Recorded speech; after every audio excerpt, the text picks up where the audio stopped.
Basta escuchar la palabra saloon para que, de inmediato, aparezca en la mente una imagen vívida del viejo oeste. Estos lugares eran mucho más que escenarios de películas. Eran puntos de encuentro de personajes famosos, estilos de vida contrastantes y eventos importantes que marcaron aquella época.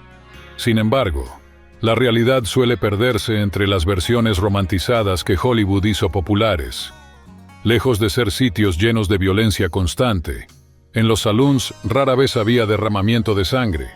Es probable que una partida de póker terminara en una discusión fuerte, o que un tiroteo ocasional sacudiera al pueblo. Pero esos episodios estaban lejos de ser algo cotidiano. En realidad, el saloon era el corazón social del pueblo. Era el lugar donde se juntaban comerciantes, viajeros y vecinos para hacer negocios, echar el chisme o festejar, manteniendo viva la comunidad en la frontera. Así que, para entender realmente el viejo oeste, es indispensable comprender estos espacios donde las historias se cruzaban y las leyendas comenzaban a tomar forma. Si un viajero del siglo XIX decidiera pararse en un saloon después de que el sol se escondiera detrás de las montañas, se encontraría con un ambiente bastante diferente a las fachadas elegantes que popularizó el cine. En los primeros años de la expansión al oeste, los bares tuvieron dos etapas muy distintas, y la primera estaba lejos del glamour. En la frontera recién abierta, saloon muchas veces significaba solo un espacio improvisado dentro de un campamento minero o de un pueblo que apenas se estaba armando. 4 palos enterrados en la tierra, una lona extendida arriba, tal vez un pedazo viejo de hule reutilizado. Eso era suficiente para armar el lugar donde la gente se juntaba. Allí no había puertas abatibles, barras pulidas ni botellas llamativas acomodadas en filas. Más bien, tinas metálicas y barriles hacían las veces de repisas, y la bebida que servían se parecía más a un licor rasposo que al whisky añejado que se disfrutaba en las ciudades del este. En algunos lugares una lona gruesa hacía de techo, o surgía un tejabán improvisado con 3 paredes frágiles recargadas contra otro edificio, sosteniendo un techo sencillo. En medio del lugar, una estufa de leña ardía todo el día, no para cocinar, sino para quitar el frío que azotaba la llanura en las largas noches de invierno.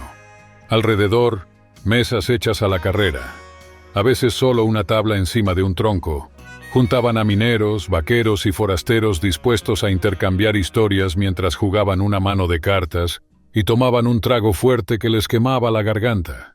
Al contrario de las leyendas del viejo oeste llenas de balazos y mesas volteadas, los saloons que iban surgiendo en los pueblos en crecimiento eran en realidad lugares donde la comunidad se juntaba. Ahí, trabajadores cansados buscaban un sitio para relajarse un rato y platicar, ya que muchos mineros y comerciantes vivían lejos de sus familias. Al entrar por la puerta, cuando la había, uno encontraba mesas sencillas ocupadas por algunos clientes y una barra improvisada donde corría la bebida casera. Era costumbre saludar a quien estuviera cerca, manteniendo así un ambiente de camaradería. Entre la gente que asistía era común ver vaqueros discutiendo precios del ganado, viajeros que buscaban compañía para el camino, y soldados o peones queriendo distraerse después de la chamba. El encargado del lugar solía preparar sus propios cócteles con nombres poco apetitosos: Tanglefoot, Tarantula Juice, Red Eye y Coffin Varnish. Entre sus ingredientes había alcohol puro, tabaco mascado, amoníaco, pólvora, agua ras y azúcar quemada, formando mezclas tan fuertes que daba miedo probarlas. Pero aún así nadie se rajaba después del primer trago. El que más se pedía era el Firewater, llamado así porque los cantineros aventaban whisky sobre brasas para demostrar su fuerza. Las llamas altas e inmediatas eran prueba suficiente. Hasta los últimos años del siglo XIX, pedir un trago significaba aceptar la bebida a temperatura ambiente. Whisky, centeno o mezclas raras llegaban a la barra entre 13 y 18 grados centígrados, fresco, no más en sueños del cliente. Esto empezó a cambiar después de los años 1880, cuando Adolphus Busch llevó la refrigeración artificial a los bares del país y lanzó la Budweiser en todo Estados Unidos, inaugurando así la época de la cerveza fría. Después del sabor venía la parte dolorosa: pagar. En los saloons improvisados en tiendas o bodegas, frecuentados por vaqueros, mineros y viajeros con los bolsillos vacíos, unas pocas monedas alcanzaban para un vaso. Pero mientras más lejos de las vías del tren o de las ciudades grandes, más caro salía.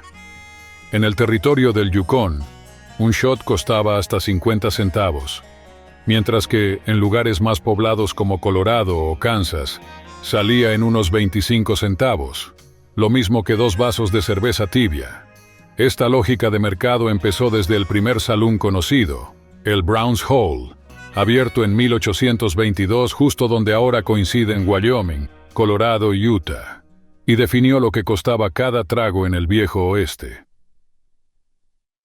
Cruzas la lona toda chueca, pagas 25 centavos por un coffin varnish, saludas a los carreteros, intercambias algunas pieles con los vaqueros y brindas con un minero de apenas 19 años. Esa escena resume casi todo lo que podía ofrecer un salón de primera generación. ¿Y las mesas de póker? ¿Las bailarinas?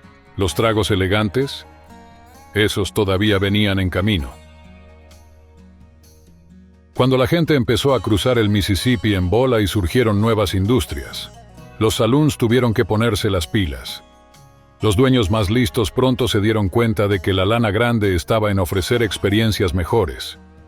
Los pueblos se hicieron ciudades.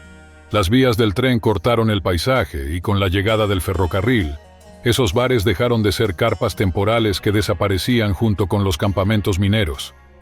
Ahora se instalaban junto a las estaciones, listos para empezar el siguiente capítulo en la historia de la frontera. Los trenes cruzaban el país llevando trabajadores, familias y viajeros. Todos llegaban con hambre, cansados y buscando un lugar donde cerrar algún trato. Ahí mero aparecía el salón como respuesta inmediata. Mientras más gente llegaba, más crecía el menú de entretenimiento: juegos de cartas, música, distintos tipos de bebidas. Para 1890 en Denver ya había 478 saloons. 30 años antes apenas eran 30. Cuando un pueblo agarraba cierto tamaño, construían saloons de ladrillo en pleno centro, que se convertían en el punto de reunión de la comunidad. Los domingos se transformaban en iglesia.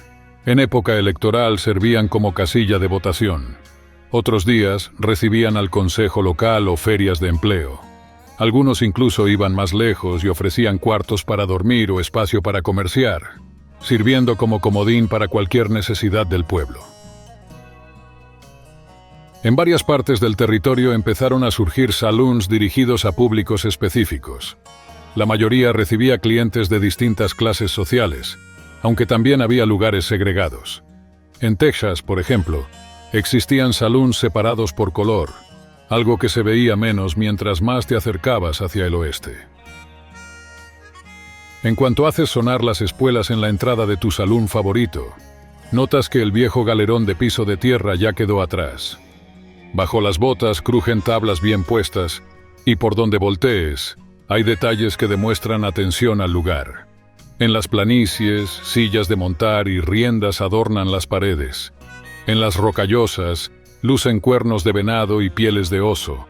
Y en los grandes centros de la costa oeste destacan espejos enormes y candiles brillantes que llaman la atención por lo raros. Nada más arrimarte a la barra conoces el verdadero corazón del sitio: el cantinero. Casi siempre dueño, hace de todo un poco.